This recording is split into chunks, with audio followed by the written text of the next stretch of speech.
Hello, peace of the Lord Jesus Christ, and welcome to part 7 of Penn and Teller's The Bible is BS.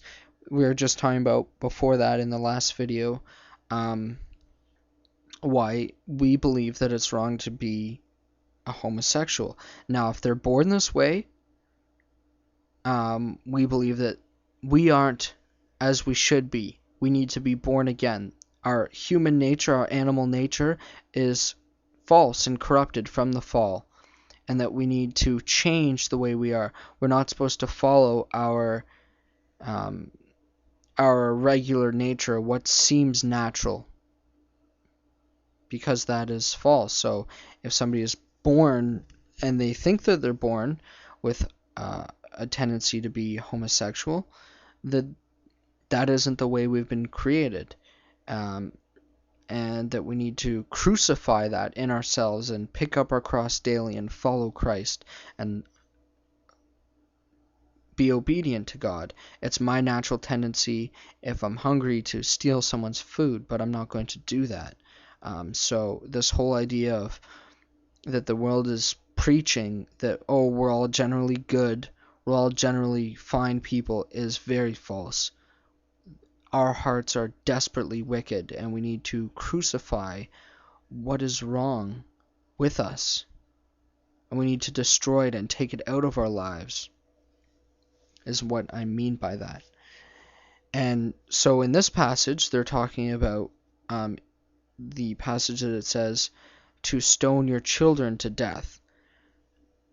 For one, in society, we have now noticed the one who does not respect their parents is very evil.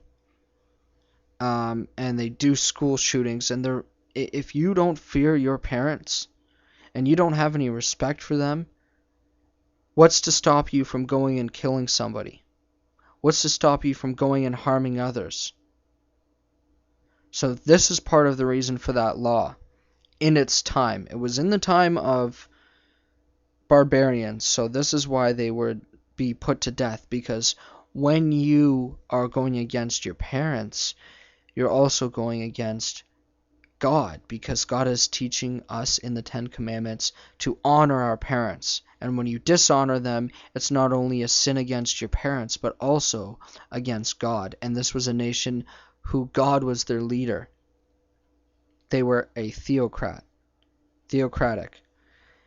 And you need to understand that as an atheist, that the Jews are not only a group of people, but a religion, a group of people, and a nation.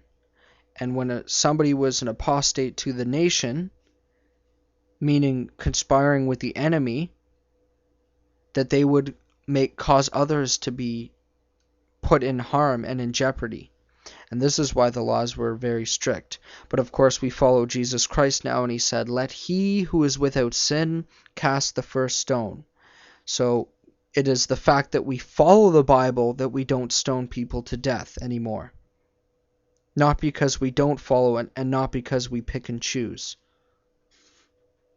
But we can learn a lot from that, and how our nations are falling because people are disobeying God. And I need to stop here. I've run out of time.